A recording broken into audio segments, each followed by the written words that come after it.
नमस्कार बच्चों।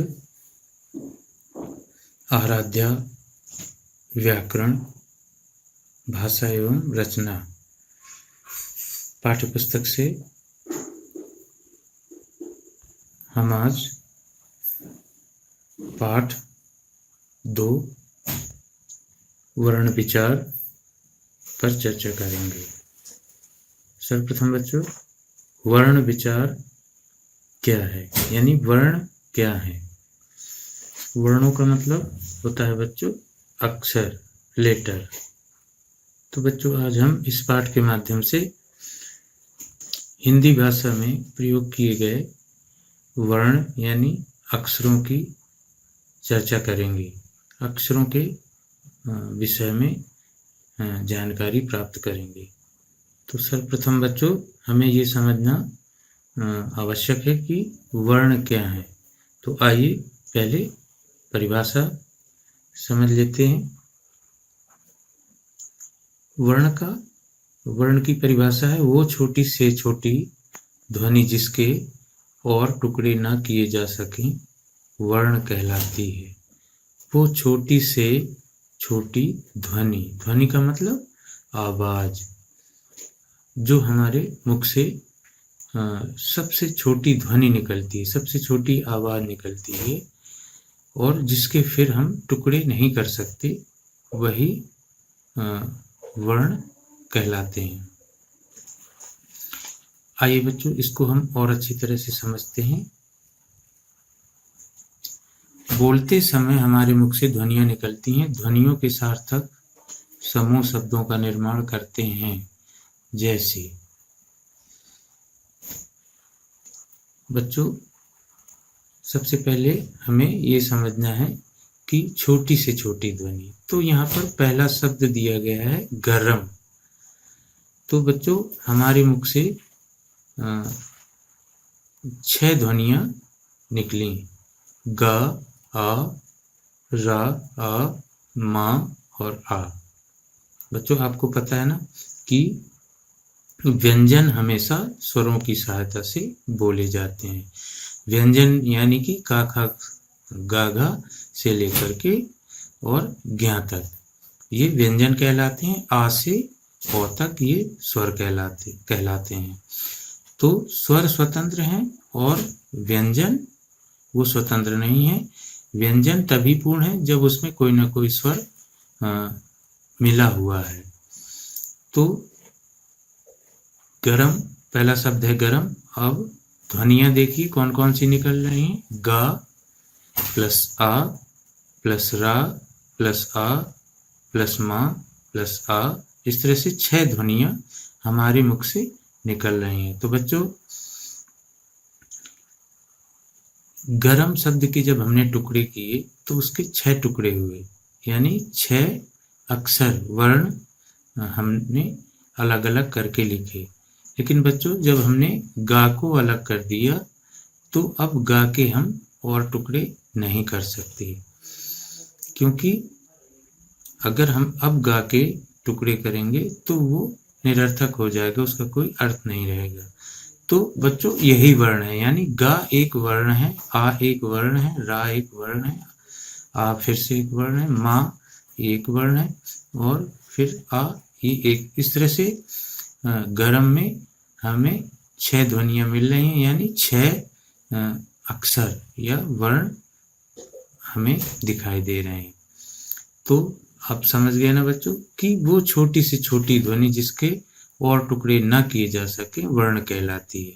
अब हम यहाँ गा के और टुकड़े नहीं कर सकते, इसलिए गा एक वर्ण है। इसी तरह से यदि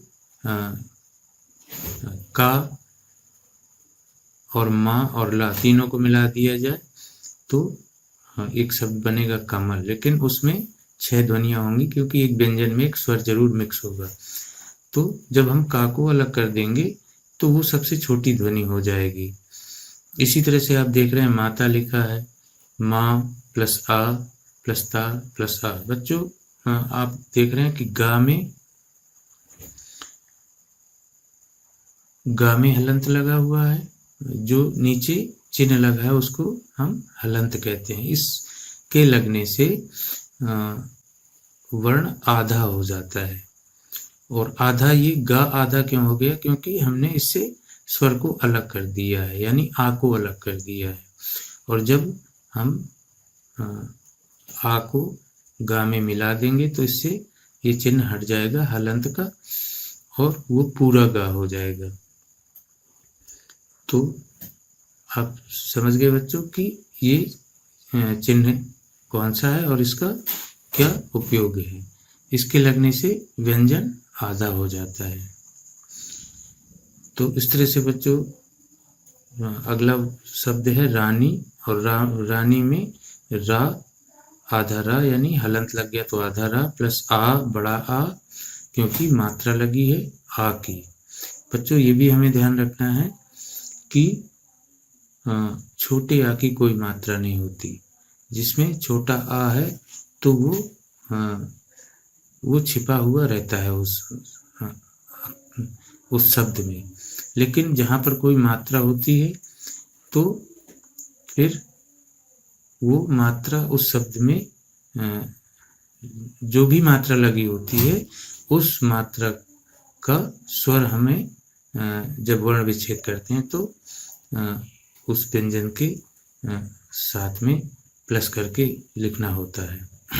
जैसे रा प्लस बड़ा आ, क्योंकि बड़े आ का डंडा लगा हुआ है, फिर प्लस ना और फिर बड़ी की मात्रा लगी है, इसलिए यहाँ बड़ी ई लिखा गया है।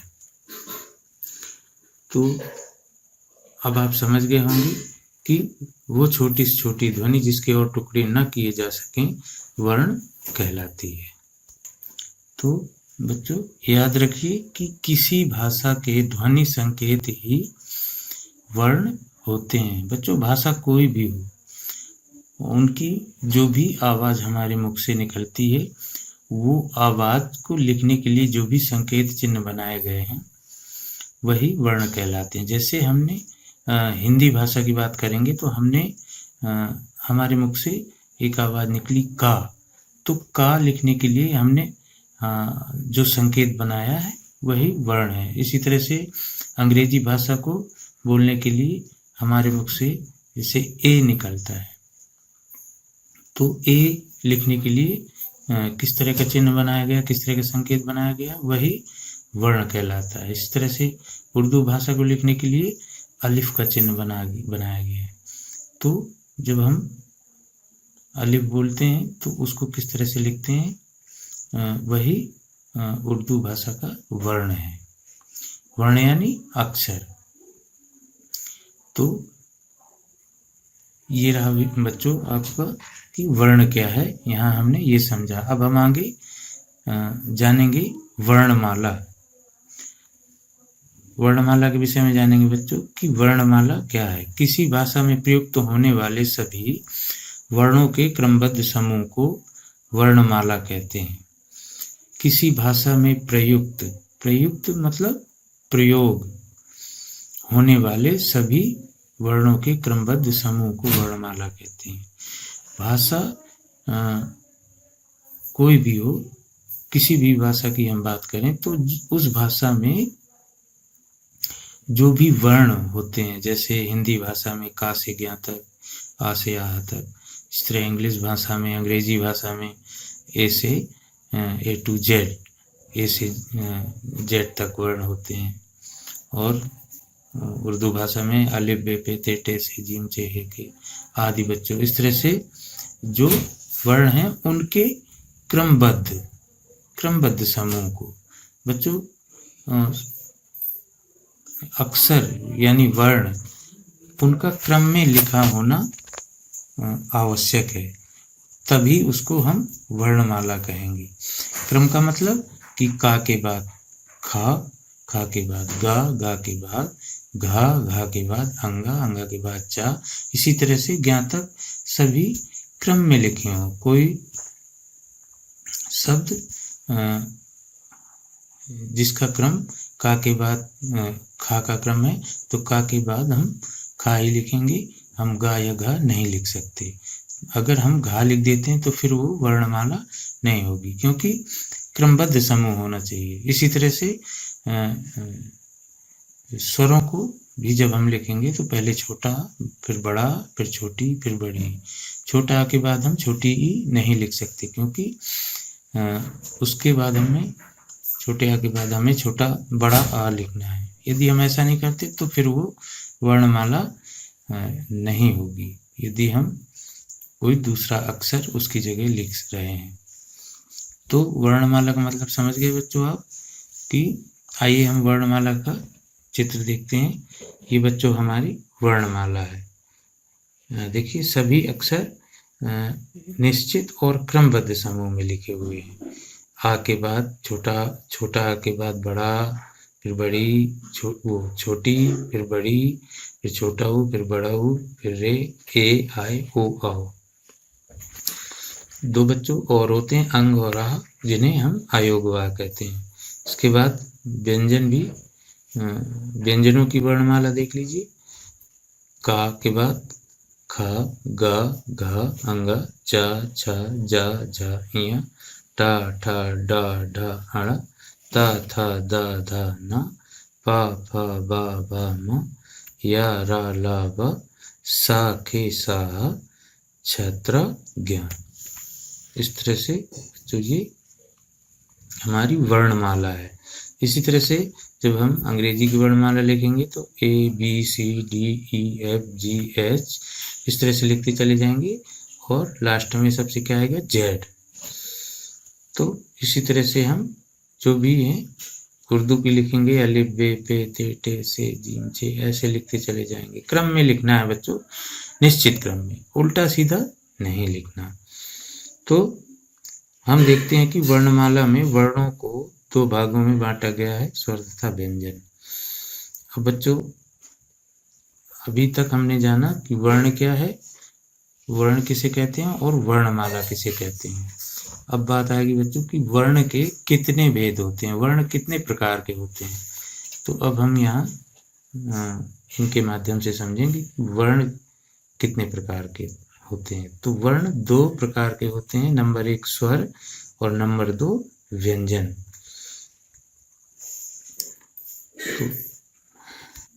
तो बच्चों आ से लेकर के औ तक ये हमारे स्वर कहलाते हैं।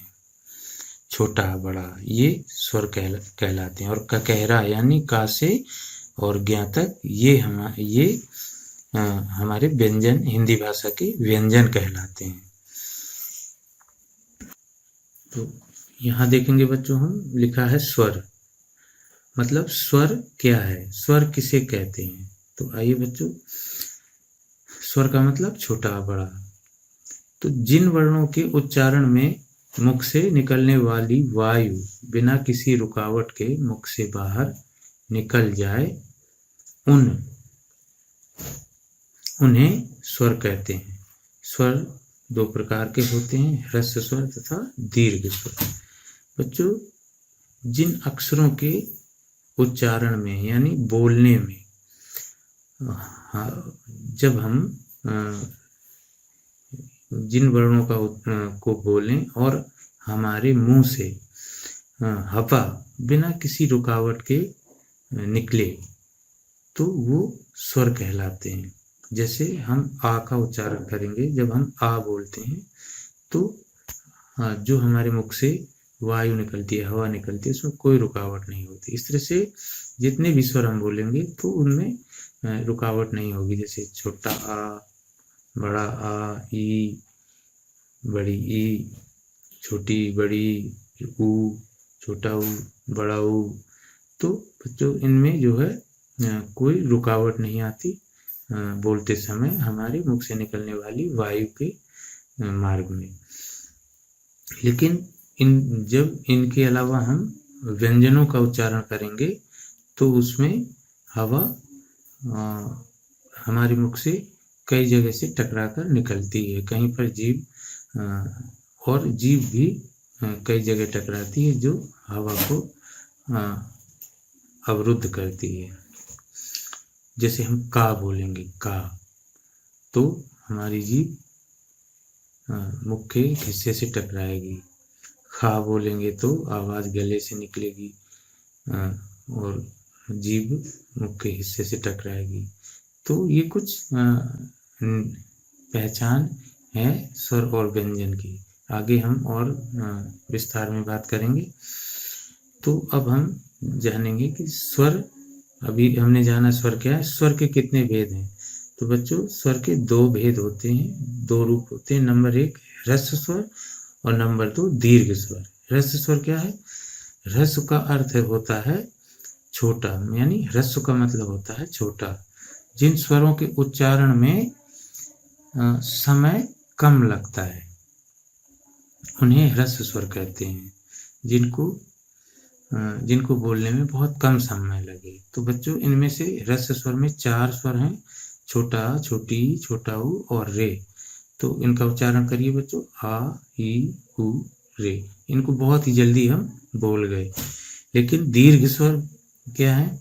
दीर्घ का मतलब होता है बच्चों बड़ा, बड़ा या लंबा। जिन स्वरों के उच्चारण में अधिक समय लगता है उन्हें दीर्घ स्वर कहते हैं बच्चों। तो अब हम यहाँ उच्चारण करेंगे बड़ा, आ, ई, उ, ए, आए, ओ, आओ।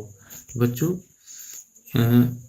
ह्रस्व स्वर आ, ई, उ, रे की अपेक्षा हमें दीर्घ स्वर को बोलने में ज़्यादा समय लगता है। आ, ई इस तरह से बोल के हम जब देखेंगे तो हमें इनके उच्चारण का अंतर समझ में आ जाएगा।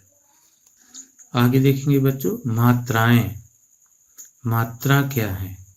तो बच्चों शब्द रचना, जब हम कोई किसी शब्द का निर्माण करते हैं, कोई शब्द लिखते हैं या बोलते हैं, तो शब्द की रचना में व्यंजनों के बाद आने वाले स्वर का रूप परिवर्तित हो जाता है। इस परिवर्तित रूप को मात्रा कहते हैं। विभिन्न स्वरों की मात्राएं इस प्रकार है। बच्चों जब हम कोई शब्द लिखते हैं तो आपको याद है कि व्यंजन हमेशा अधूरे हैं और उनको लिखने के लिए या बोलने के लिए स्वरों की सहायता जरूर होती है। यदि कोई व्यंजन लिखा है या बोला जा रहा है तो उसमें एक स्वर जरूर मिक्स है। यदि कोई मात्रा है तो वो मात्रा वाला स्वर मिक्स है, नहीं तो उसमें छोटा आ जरूर मिक्स है। इतना याद रखिए, मिक्स है मतलब मिला है। तो लेकिन रचना में यहाँ कहा गया कि रचना में व्यंजनों के बाद आने वाले स्वर का रूप परिवर्तित हो जाता है। शब्द रचना में जब हम शब्द की कोई रचना करते हैं तो व्यंजन के बाद, व्यंजन यानी जैसे का लिखा है उसके बाद कोई स्वर आता है तो उसका रूप बदल जाता है। यदि छोटा आ है तो छोटा आ की कोई मात्रा नहीं होती, वो छिपे हुए रूप में उस व्यंजन में मिक्स होता है। लेकिन छोटा आ के अलावा यदि और कोई भी स्वर उस व्यंजन के साथ है तो उसकी मात्रा उसमें लगी होगी, व्यंजन में लगाई जाएगी और वो स्वर नहीं लिखा जाएगा। तो बच्चों इस परिवर्तित रूप को, जो परिवर्तित रूप है स्वरों का व्यंजनों के साथ, उसी को मात्रा कहते हैं। तो आइए हम परिवर्तित रूप देखें। जैसे ये मात्राएं आपको दिख रही हैं, आ की कोई मात्रा नहीं होती। फिर बड़े आ की मात्रा देखिए, एक डंडा। छोटी ई की मात्रा इस तरह से, बड़ी ई की मात्रा इस तरह से, छोटे ऊ की मात्रा इस तरह से, बड़े ऊ की मात्रा इस तरह से, रे की मात्रा इस तरह से, ए की मात्रा इस तरह से, आय की इस तरह से, ओ की इस तरह से और औ की इस तरह से मात्रा लगाते हैं। तो ये सभी बच्चों मात्राएं कहलाती हैं। और यदि जब इनको हम व्यंजनों के साथ लिखेंगे तो छोटे आ की क्योंकि कोई मात्रा नहीं होती तो इस का में ये आ मिक्स है लेकिन दिखाई नहीं दे रहा है।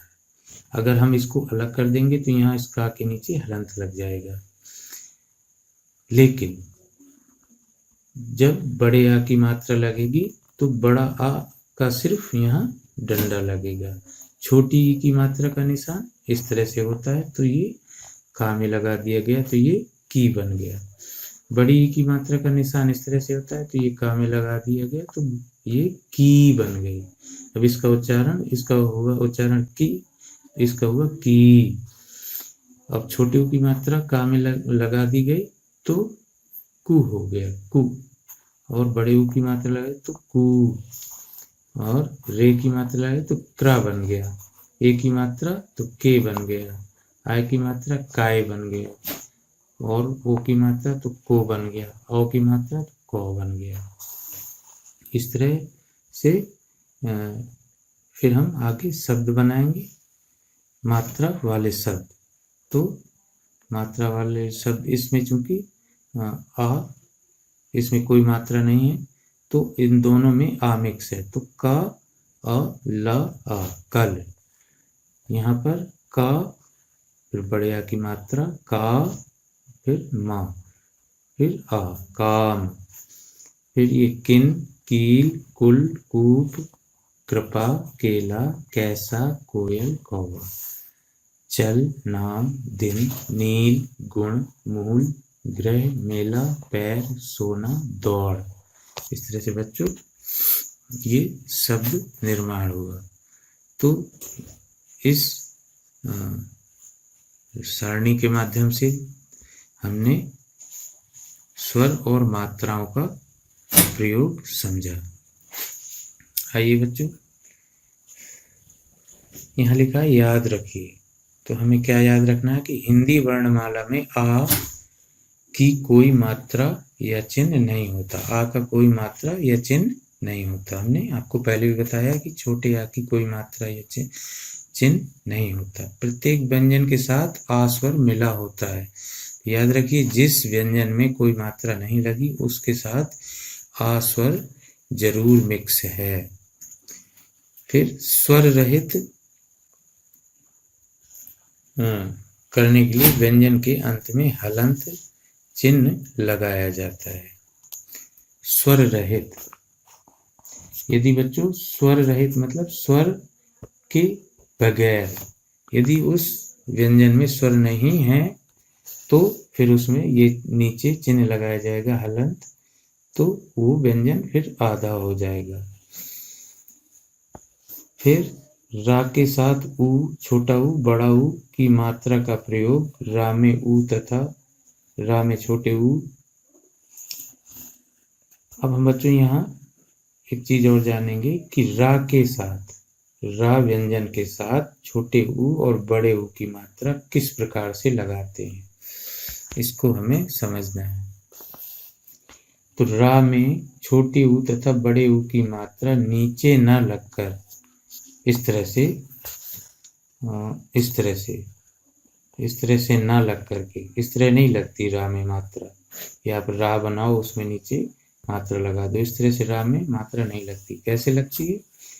इस रा के नीचे न लगकर इसके साथ लगती है। रा में छोटे ऊ तथा बड़े ऊ की मात्रा नीचे न लगकर रा के साथ में लगती है। कैसे? जैसे रा प्लस ऊ, तो इस तरह से छोटी ऊ की मात्रा रू, तो शब्द बना रुपया। फिर रा प्लस बड़ा ऊ, तो इस तरह से बड़े ऊ की मात्रा। ध्यान से देखिए बच्चों, बड़े ऊ की मात्रा इस तरह से और छोटे ऊ की मात्रा इस तरह से, छोटे ऊ की मात्रा इस तरह से और बड़े ऊ की मात्रा इस तरह से लगती है। शब्द बना रूप। यदि इसमें छोटे ऊ की मात्रा होती तो रूप हो जाता, रूप, लेकिन बड़े ऊ की मात्रा है तो उच्चारण करेंगे रूप। तो इस तरह से बच्चों ये मात्राओं का प्रयोग रहा।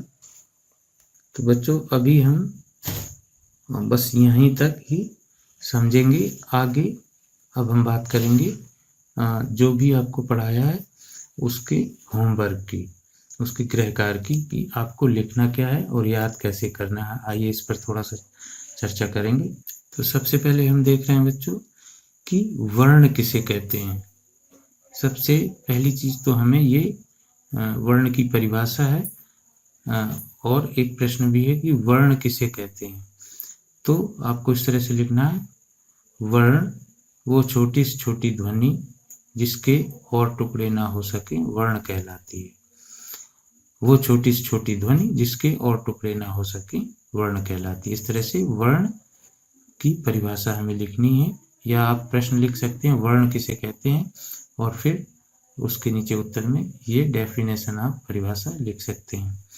फिर वर्णमाला किसे कहते हैं, तो वर्णमाला में आपको लिखना है कि वर्णों के निश्चित क्रम में प्रस्तुत समूह को वर्णमाला कहते हैं।